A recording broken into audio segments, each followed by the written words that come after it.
Hola, el día de hoy vamos a ver un tema muy interesante sobre la ciudad y las formas de crecimiento urbano, ¿no?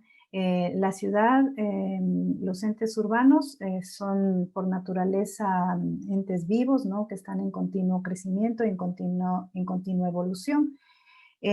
Aunque existen ciudades que decrecen, lo característico es que se haya producido, ¿no? En las urbes una explosión del crecimiento urbano, ¿no? El que nos podemos hacer, ¿por qué crecen las ciudades, ¿no? Entonces, bueno, una respuesta obvia siempre es que las ciudades crecen porque crece su población, ¿no?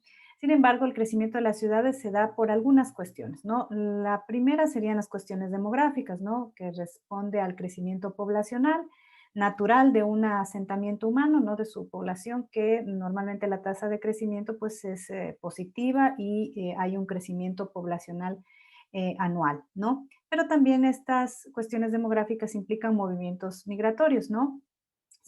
Por otro lado, la industrialización, ¿no?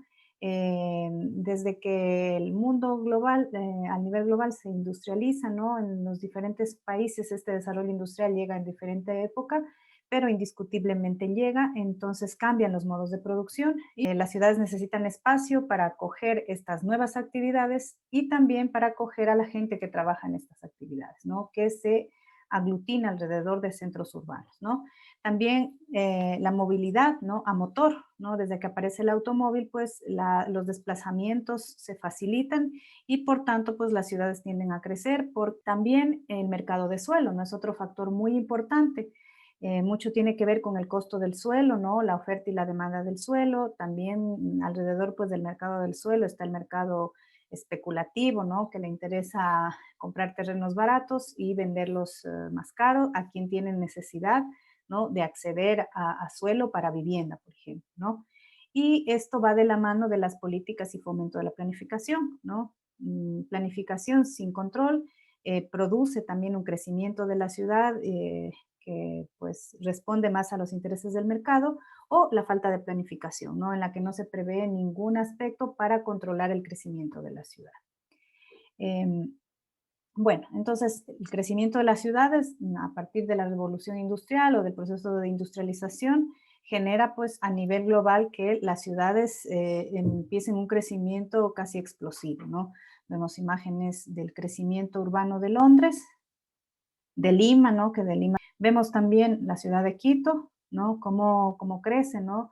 Desde 1960 también empieza un crecimiento importante hasta llegar a la actualidad, ¿no? Que vemos aquí el mapa de la derecha, en el que vemos que Quito pues se ha convertido en una metrópolis, ¿no? Son los anteriores ejemplos, pero también el crecimiento urbano se da en ciudades intermedias. En este caso, por un ejemplo, ponemos aquí Loja, ¿no? También que ha tenido un crecimiento importante a partir de los años 80, ¿no? Y vemos también pues las características del crecimiento, ¿no? En esta escala podemos mirar cómo ha habido un crecimiento discontinuo, ¿no? Un poco irregular, desordenado y con un crecimiento pues que responde a las circunstancias propias de esta ciudad, ¿no? Temas de planificación y control y también pues del mercado de suelo que ha generado un crecimiento discontinuo de la ciudad, ¿no? Que siendo una ciudad de 200.000 habitantes, pues tiene una extensión de 13 kilómetros de largo por 5 de ancho, ¿no? La ciudad tiene formas de crecer, ¿no? Hay diferentes maneras en las que se produce la ciudad, ¿no? Y según Manuel de Sola Morales, los procesos para dar forma a la ciudad son la parcelación, la urbanización y la edificación. Y las diferentes combinaciones de estos tres procesos da lugar a distintas formas de ciudad, ¿no? Algunos ejemplos vemos aquí de estos procesos, ¿no? De cómo se dan estos procesos y qué tipo o qué forma de ciudad se produce y podemos ver aquí algunos ejemplos, ¿no? Entonces, el primer ejemplo, ¿no? Vemos un eje, ¿no? Como una carretera, una entrevía y carretera en la que hay un crecimiento a los lados de esta carretera, ¿no? Manuel de Sola Morales explica que este crecimiento, ¿no? Se pudo dar a partir de que una vía, ¿no? Una vía eh, casi periurbana, ¿no? Se urbaniza, ¿no? Se asfalta, empiezan a pasar por aquí los servicios, ¿no? Alcantarillado, agua potable, electricidad, y entonces automáticamente el fraccionamiento del suelo cambia, ¿no? Unos suelos que eran rurales o que tenían otro tipo de vocación y utilización, automáticamente pues al urbanizarse esta calle se genera un fraccionamiento que produce una edificación, ¿no? Posteriormente una edificación, un fraccionamiento de suelo y una edificación a lo largo de estos ejes, ¿no? Entonces, en las zonas periurbanas de la ciudad o en zonas no tan consolidadas, donde no hay servicios básicos, encontramos que la urbanización, la ciudad crece, ¿no? De esta forma, se apega a una infraestructura que ha sido, pues, urbanizada. Otra forma muy común es también las urbanizaciones marginales o de autoconstrucción, ¿no? Donde directamente del proceso de parcelación o de lotización de un terreno se pasa al proceso de edificación, ¿no? Entonces se producen zonas de la ciudad pues con edificios, ¿no? Con edificaciones incluso de muy buena calidad o de muy buena factura, pero no existe urbanización, ¿no? Al no existir urbanización, podemos decir que hay calles, ¿no? Posiblemente, pero no hay todos los servicios básicos o están incompletos, ¿no? Y una última forma que es también muy común de producción de la ciudad o de la forma en que crece la ciudad es el proceso en que la urbanización y la parcelación se dan al mismo tiempo. Es decir, que aquí por lo general ya hay una actuación más fuerte de los organismos reguladores, ¿no? Como los municipios, en los que la planificación, la urbanización y, perdón, la urbanización, la parcelación, es decir, ya la división del suelo, la ocupación del suelo, no se puede edificar mientras no se ha urbanizado, ¿no? Entonces, aquí ha habido un proceso de planificación debidamente controlado y regulado por un ente y posterior a ello se da la edificación, ¿no? Entonces, cuando hablamos de parcelación o loteamiento, es interesante observar, ¿no? En los mapas de la ciudad, en las cartografías de la ciudad, podemos observar cuál es la estructura de ocupación del suelo, ¿no? Entonces, miramos, por ejemplo, aquí una zona central de la ciudad, un centro histórico, en el que vemos unos lotes que van pues de grandes a muy pequeños, ¿no? Vemos un parcelario bastante triturado, dentro de manzanas, un amanzanamiento que sigue a una retícula muy clara y a un amanzanamiento de manzanas cuadradas, ¿no? Más o menos cuadradas. En otras zonas, ¿no? En las que ya se identifica que hay algún tipo, hay una planificación, ¿no? Vemos como la regularidad en los predios, vemos que la manzana se reduce totalmente, ¿no? El tamaño de las manzanas, se producen unas manzanas alargadas, tratando de optimizar la cantidad de predios o de lotes dentro de las manzanas, ¿no? Y también observamos zonas en las que si vemos claramente se nota que hay un fraccionamiento, ¿no? Que se acerca a fraccionamientos de una zona urbana. Sin embargo, no vemos la estructura urbana, ¿no? No vemos las manzanas, no están claras las calles ni las vías, porque lo que aquí se ha producido es un fraccionamiento, pues, sin ninguna planificación y menos, pues, un proceso de urbanización, ¿no? No es Cuando hablamos de urbanización, en cambio, estamos hablando de la estructura de distribución de los servicios. Es decir, que digamos, posterior a la parcelación, siguiendo una planificación, se ha dotado, ¿no? Se ha incorporado servicios en el suelo a urbanizar, ¿no? Donde se va a edificar. Entonces, aquí vemos unos dibujos muy antiguos, ¿no? De Ildefonso Cerda, que fue el padre del urbanismo, cuando hace el primer plan urbano, ¿no? Que se conoce así como una planificación urbanística.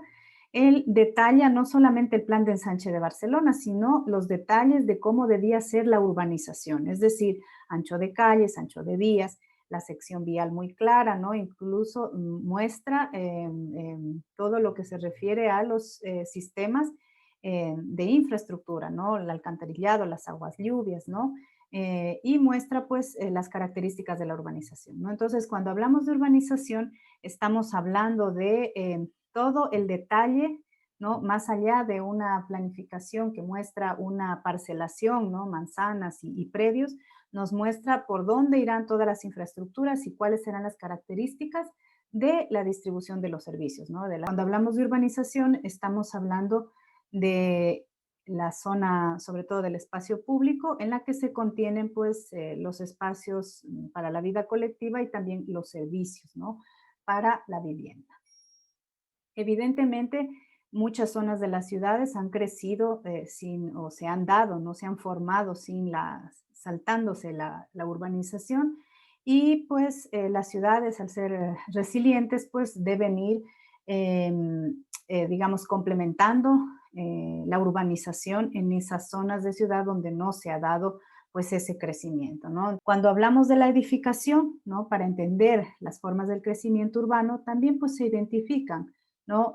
Una forma de crecimiento de las ciudades a través de los polígonos, otra a través de la conformación de ensanches, ¿no? Otra sería cuando vemos la ciudad jardín, ¿no? Con la típica vivienda, con un jardín frontal, posterior, ¿no? También cuando vemos la urbanización marginal, vemos la edificación, ¿no? Entonces, la edificación claramente nos muestra un proceso de una forma de crecimiento de la ciudad, ¿no? Viviendas o edificios de autoconstrucción, autogestión, que no tienen pues condiciones mínimas, utilizan materiales precarios y bueno, la seguridad de estas edificaciones suele estar pues en cuestión, ¿no? Y finalmente también vemos una forma de edificación que responde a lo suburbano, ¿no? Eh, unas tipologías de vivienda o de edificaciones que mantienen características de lo rural, aunque estén insertas en lo urbano, ¿no? Y como decíamos, ¿no? Las diferentes formas en que se combinen estos procesos, ¿no? Parcelación, urbanización y edificación, dan lugar a distintas formas de ciudad, ¿no? Aquí en este cuadro, en este esquema, vemos cuál es el proceso de conformación de un ensanche, por ejemplo, de los crecimientos suburbanos que ya vimos antes, de las urbanizaciones marginales o de autoconstrucción, de la ciudad jardín o las urbanizaciones, de los asentamientos, ¿no? En este caso, en los asentamientos vemos que no ha habido el proceso ni de parcelación, menos de urbanización, sino que directamente se ha dado la edificación, ¿no? También pues vemos en los polígonos, ¿no? En los que se ve que los tres procesos se han dado al mismo tiempo, ¿no? Parcelación, urbanización y edificación, ¿no? Los polígonos no son una forma muy común, al menos en Ecuador, en las ciudades intermedias, pero en las ciudades más grandes, metrópolis y en otras ciudades de Latinoamérica sí que llegó a ser importante la edificación de vivienda masiva a través de polígonos. Y pues evidentemente, aunque la ciudad es una, tanto por su forma, ¿no? Por su diferente topografía, por eh, em, su diversidad formal responde también a la estructura, ¿no? De la topografía del suelo, pero también pues a las distintas realidades políticas, económicas y culturales que se han dado en la ciudad y por tanto pues la ciudad está hecha de partes, ¿no? No es uniforme, sino que está hecha de partes y es necesario que entendamos ese crecimiento de la ciudad, ¿no? Que es distinto en cada zona, ¿no? Las formas de crecimiento se han dado pues siguiendo distintos patrones, ¿no? Porque la planificación no siempre va de la mano, ¿no? Del crecimiento de la ciudad y evidentemente al haber necesidad de vivienda por estas migraciones que se han dado, ¿no? En las zonas urbanas, pues no necesariamente el crecimiento de la vivienda es 100% planificado, ¿no? Hay procesos intermedios. Y bueno, si alguien quiere ampliar algo más sobre este tema, pues puede revisar Las formas del crecimiento urbano de Manuel de Solá Morales y Forma y ciudad de María Rodríguez Tarducci.